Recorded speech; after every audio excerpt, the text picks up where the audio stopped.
Okay, they're just they're having a bit of fun. They're focusing on the game, but they're in it to win it. And Seoul Dynasty, they have that mentality as well because they're rolling out the gate with a bit of gesture wrecking ball.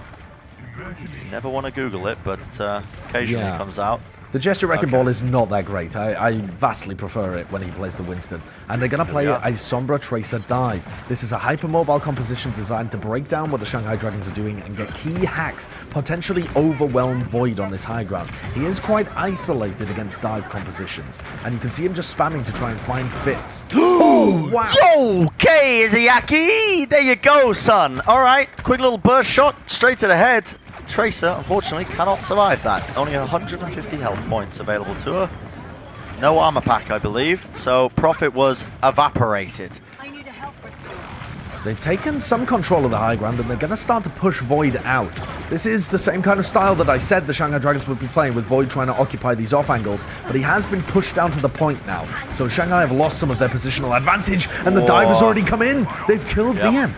DM falls.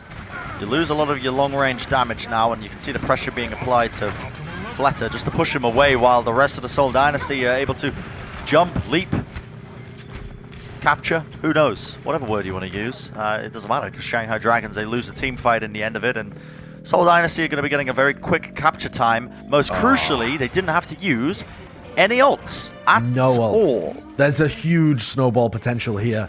An EMP, a Nano Boost, a Rally. These are huge ultimates to be able to snowball onto point B. I'm getting that sinking feeling in my stomach, Brent. Someone needs to go huge on Shanghai to save them here.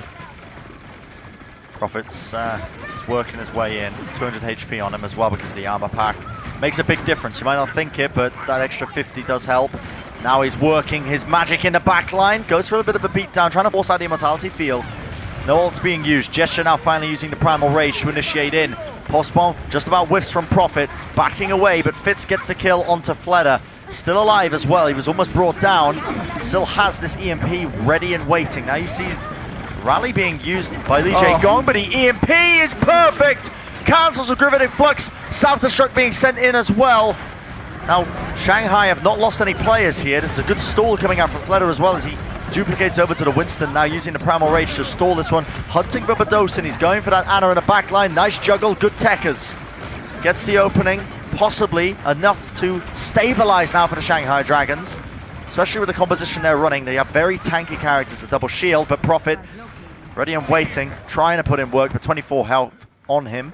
Not able to really make much more happen. And Fleta was the difference maker there. Huge plays coming out from him. Copies gesture and does so much work. Amazing stuff. And they don't even give up a single tick. I thought that that had a very high percentage chance of just being a full capture for the Seoul Dynasty. But the EMP was evaded nicely. Gesture and Prophet didn't get much value with their dives at all. And Shanghai remained strong. And now that they've weathered that first blow, the huge ult advantage that Seoul Dynasty had, things are starting to stabilize. And they're going to be in a good position to try and tick time off. As long as Fleta can survive. Yeah, nice hack on the Fleta, but he gets armor packed.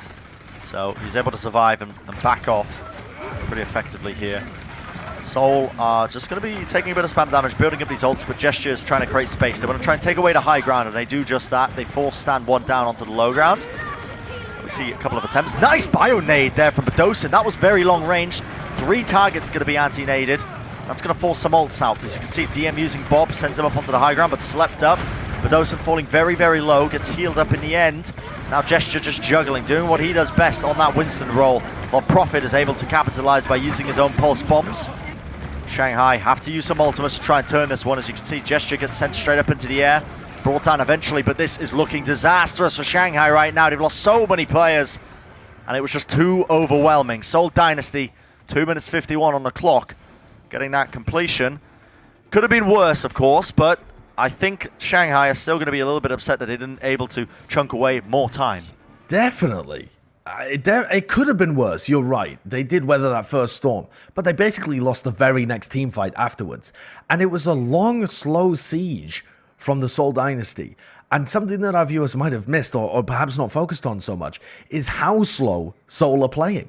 Seoul are not diving immediately with their dive composition. They are beginning by taking space, pushing people off the high grounds, and that is exactly what you need to do to counter the Shanghai Dragons. Shanghai, if you allow them to have that high ground control, we were talking about this throughout the semi-final where they beasted the New York Excelsior. They keep Izzyaki, Lee Jae-gon, Void on the high ground. They keep them controlling territories as much as possible, and what Seoul did was just push them away. Put a bit of pressure on them, hack them, do a bit of damage, force them onto the low ground, collect them all onto the point, and then dive. It was a beautifully telegraphed, choreographed dance from the Seoul Dynasty. This is them playing dive at a level that we've never seen before from them in 2020. This is beautiful stuff, actually, from Seoul. They're deserving the win here. Certainly living up to some of the expectations we had for Seoul at the start of the season. But, I mean, it feels like we have to stress it, but it is an extraordinary turnaround from some of their previous performances. Now, Shanghai have got a bit of a read on what Seoul are running. They realize it's a double shield, a bit of long-range spam, so they're going to be switching up their comp almost entirely, running the dive. I like it. It's a smart move. Try and build up the EMP, win a team fight off the back of it. It's almost always guaranteed. DM's just got to get him, though, for free. Yep, it's pretty much the role reversal. It's the exact same comps on both sides, apart from the fact that Fleder is running the Echo instead of the Tracer, which is what Prophet was on, of course. So there was a little dive attempt there from Shanghai. They've worked their way in, but stand one will fall in the end. Too much damage from Prophet on the Echo. And Prophet is on the Echo, an interesting point. I didn't really think that we would see much of this being played from him whatsoever, but alright, first fight, he's had a lot of impact. I would expect him to be uncomfortable in taking the direct Echo duel in the air against Fleder, but with the armor packs and slightly better defensive positioning, he looks like he's got confidence. Yeah, now Void's worked his way in, as you can see. Oh, nice Bionade to counteract that, so Prophet the hack back off Marvel. and wait. Nice hack as well, but Seoul are potentially stabilizing because Fitz is still in the fight. They have to try and dive on him. He's being peeled pretty well, but Shanghai eventually overwhelmed them with way too much damage. A lot to work with here. See the picks rolling in for them. And just a couple of more stragglers in the backline. Gesture was trapped in the corner. Shanghai are in a very solid position to retake this point. Yep, they'll be able to cap this up. They'll have a bunch of time available for them as well. 5 minutes and 9 seconds. A pretty similar time bank to that which the Seoul Dynasty had coming in.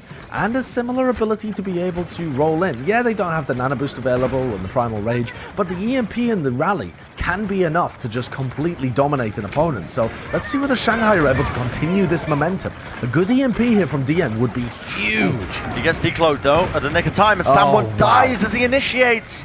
Sticky bombs from Prophet. Prediction sticky bombs as well. Yep, Prophet actually looking pretty decent on the Echo so far. Another twist in this tale. It's a role that he's been looking slightly uncomfortable with. Very uncomfortable, Bren. You don't have to dance around it. He's been bottom 5 in basically all statistics so far on Echo. And he's now looking all right so far in what we've seen on Hanamura. Yeah, sometimes all right is all you need to get you over the finish line. Now the bomb comes in from Void. It was a cheeky play. You thought it was going to land on the high ground, but it actually just landed just over the edge. Doesn't get anything done though, but DM now with the EMP ready and waiting. He's going to try and catch at least one of the tank, two of the tanks. He's getting the positioning set up. He's just hunting. What He's on found earth is Marvel's this? positioning. I don't really know. What is that, Marvel? Oh my God. goodness. The 180, the accretion, it all came out, and DM did not know what hit him. Incredible reaction times to realize that you're getting hacked and spin around with your accretion already primed and knock it onto the Sombra. DM perhaps getting a little bit unlucky there, honestly, but this is it from Marvel's point of view. He's already prepped the accretion before he starts getting hacked and whips it around to smack That is into DM. crazy. Yeah, but a little bit unfortunate for DM as well, because if Marvel hadn't primed the accretion, there was no way that he would have been able to stop himself getting hacked. No way. DM continues to hold on to this EMP, and Shanghai Dragons have made a move over to double shield. The opposite just hack up gesture here, but again, stand one falls. You keep losing your players like this, you're never really going to get an opportunity to take a team fight. Yeah, this is pretty horrific, honestly, from Shanghai. They just can't get in through the choke points.